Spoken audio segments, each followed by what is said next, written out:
Hey guys, and welcome back to episode 107 of the Sim Racing Show. And this week, Assetto Corsa EVO is trying to solve one of the biggest problems that we've all experienced in online sim racing, which is clean racing. The problem is every sim racing title thinks it has the answer. They tell us they have the answer until the dirty players find a way around it. But GT7 has to be the perfect example here, because GT7 has taught sim racers a hard lesson. Just because a game has safety rating doesn't mean you're going to get clean racing. So the question is, has EVO finally figured it out? We'll speak in just seconds. BeamNG is coming to PlayStation 5 and official multiplayer is now on the table. This is massive news. We'll cover that. iRacing Season 3 is also looking a bit more interesting than the car list might suggest, with a new official track, Dirt AI Heat Racing, a dynamic track map, and Laguna Seca getting that proper rebuild that we've been covering in the Sim Racing Show. MotoGP has locked in its future for video games and sim racing, if you can call it that, over the next few years. And F1 Sim Racing has crowned a new world champion after a messy, dramatic final showdown, and more. Let's get into it, because Assetto Corsa EVO just dropped details on their new safety rating system, and the reaction has been cautiously hopeful because everyone has seen rating systems get abused before. I mean, like I said, Gran Turismo 7 is a perfect reminder that even when you do everything right, matchmaking can still throw you into chaos. So EVO say they're reframing safety rating around one question: can you be near other cars and stay tidy? Instead of letting people build their rating by circulating in clean air, iRacing, it measures genuine proximity and gives you more credit when you're racing close without contact. So that is them trying to eliminate the the hang back, grind a clean rating playstyle that doesn't really make sense when you combine it with racing. So EVO is saying that collisions will be judged with more context: who initiated it, where the contact happened, and how hard it was. So minor side-by-side contact shouldn't be treated like a massive crash. Now this is where the community gets split, and I have a ton of experience in this as well. So some sim racers point to ACC and say proximity-based safety racing can be farmed if you really want it to, and the moment you try and assign blame, you're walking into a nightmare of edge cases that even real-life stewards argue about, let alone AI. Remember, I've read the iRacing rulebook because I'm a nerd like that. That's why I post Sim Racing Show.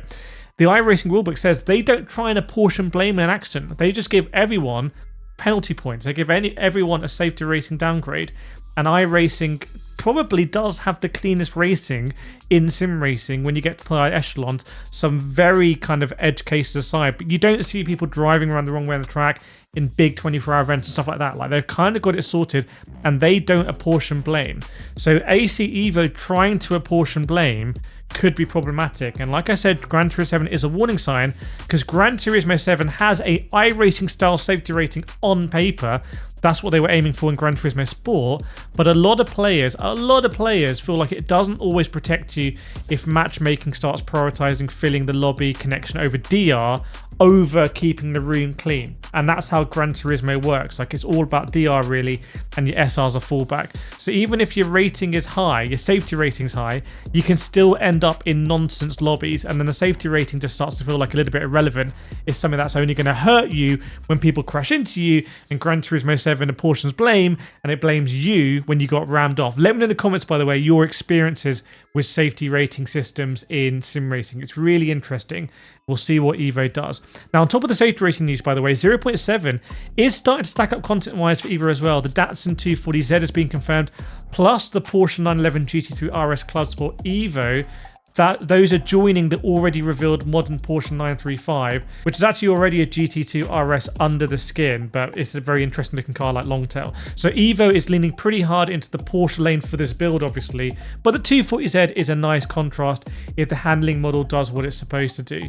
Now, bear in mind, the big update we're going to get this month in sim racing is Gran Turismo 7. They've come with the hypercars finally. Ferrari 499p, Peugeot 9X8 is coming as well, Porsche 963, also the BMW V8 Hybrid is coming as well. So Gran Turismo 7 is going to be the king of updates, I think, over EVO this month, but let's see. Now, speaking about chaos, because this news came literally out of nowhere, but I think it might have something to do with Forza Horizon 6, because a hugely popular PC crash 'em up BeamNG.Drive was sensationally revealed to be coming to PS5 last week, and somehow unbelievably, is meant to be out before the end of the year with a PS5 Pro version as well. Now, I've loved BeamNG for years. I spent a ton of time in BeamNG. I've made loads of content on this channel, but the game has no real UI or front end or like gameplay guiding you through. It's like a bit of a mess. It's also really just unwieldy to get running. And I've had to do big setup guides for it as well, even just performance-wise. So this is why the reaction split. On one side, people are obviously buzzing about it because BeamNG's driving and crash and damage physics are literally unmatched for pure vehicle chaos. This is the best you get in the world. On the other side, there's a very real fear that the console version could feel compromised because trailers obviously can make anything look clean, and BeamNG is one of those games where performance and visual stability are the whole experience. Like, it has to work smoothly so that all the crash physics and damage kind of makes sense. But yeah, massive announcement, and everyone's waiting for the real proof. What does it actually look like and how will it actually run on a real PS5? And BeamNG actually didn't stop at consoles because they also talked about something the community's wanted for a long time, and officially supported multiplayer mode. Because right now, if you're actually using multiplayer in BeamNG, you're probably using BeamNP, but multiplayer is seen as a holy grail of BeamNG. Obviously, when you marry the crash and driving physics, like I've said, plus the pretty massive amount of content in the game, if you marry that with multiplayer, we're talking something that could become massive. Think Rocket League, think Forza Horizon 6, think these kinds of things. And by the way, I think Forza Horizon 6 being a massive success for Xbox might be why PlayStation have welcomed BeamNG into the fold. So a more stable version of multiplayer should be coming as well, and is also very welcome. They marry that with console, it could be massive. So the game's version 0.3 and an update is on the way to PC, and will also include a load of graphics overhaul and a truckload of optimizations. Obviously, they're trying to build things to get ready for PlayStation 5. We've seen Le Mans Ultimate do that as well. Now for iRacing, because Season 3 2026 is lining up as one of those updates where the content list looks fine, but not exactly explosive, because car-wise, we're getting the GT7 BMW MT Racing, which will provide more base content single-class racing, which is fun, while the Euro NASCAR RCA1 adds another entry-level stock car, though I don't really understand Euro NASCAR, to be honest. There's, as in, I don't really understand the appeal. If you're going to watch NASCAR, kind of watch proper NASCAR, but maybe I'm missing the point. There's also 2 more Formula V variants to choose from, and an EVO version of the BMW M Hybrid V8. So it's not the biggest update we've ever seen. The track is a bigger deal. Qualcomm Circuit, also known as Naval Base Coronado, is coming as an official track, and the timing is fun too. It'll be playable in iRacing before the NASCAR Cup Series races there in real life. So it's a kind of like big crossover moment that iRacing has become really good at. But iRacing Season 3 2026 build won't be all about content though, with the sim adding some very interesting new features and sim improvements. The first one's a dynamic track map as an optional widget. Sounds basic, sounds like stuff that other sims have been doing for years and years and years, but it's one of those quality of life features that people will use constantly when it's there. I know I will. Dirt racing AI is finally happening, and they're also adding AI heat racing. That's big for anyone who plays Dirt offline because it opens up proper night style flow without needing a full lobby. They've also got more track work getting. Some circuits are getting visual and general refresh treatment, and Laguna Seca is getting a full ground up rebuild that's due to land soon. Remember the drama here. That track has gone free to play. It's left iRacing and it's gone free to play in Race Room. It was free to play in iRacing. Now it's being rebuilt in iRacing. Will it come back to free to play in iRacing? We will see. So we'll follow that. But Season 3 in iRacing, some more stuff happening under the hood. Right, next up, some big licensed sim racing games. Before that, a big thank you to MOZA, who is sponsoring the sim racing show with the MOZA R25 Ultra True Torque Direct Drive Wheelbase.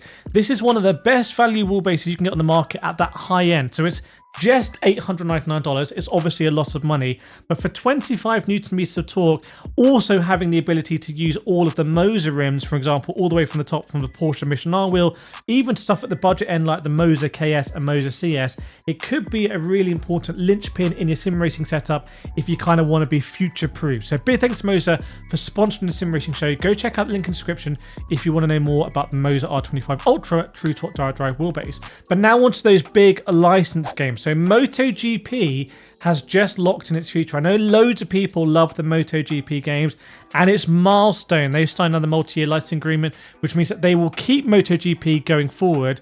And honestly, that's not really shocking because they've been in and around the MotoGP games for a long time. The games tend to be polished, and also there's a big fan base of these games. Like, they're really fun games to drive with, like the front brake and the rear brake and all that kind of stuff. And longer deals should give Milestone confidence that they can also invest in the title title. So that's great news for MotoGP. MotoGP in real life is really exciting at the moment. Now, Formula One sim racing has now wrapped up the 2026 season. We have a new champion. It's Alpine's sim racing's Otis Lawrence, who I think I've raced in the past. He's taken the title. It was tight. He was 2 points ahead of Ferrari Esports' Ismail Fassi. The final got messy too because the two ended up clashing in a controversial moment. Fassi won the race, but Lawrence did enough with a 5th place finish to hang on and take the championship. On the team side, Red Bull held onto the team's title, helped by Jana Opmil grabbing a podium at Yas Marina, and that sealed it as their 4th team's championship. So new drivers championship, Red Bull kind of remain on top as a team. But F1 sim racing, bit of a mess, let's be honest. Did you know it was on? Like, Formula One is the biggest motorsport in the world. It has an esports companion. You know, I cover it in a sim racing show, but you know, I don't even really see it being on. I don't know what's going on there. In my opinion, they should mirror the races and they should invest in it and have sim rigs at all of the races. But you let me know, but I'm always going to cover it for you guys because I know so many of you follow it. Thanks so much for watching this episode of the Sim Racing Show. Make sure to share, hit the Spotify link in description if you want to watch on Spotify, by the way, and I'll see you in the next episode.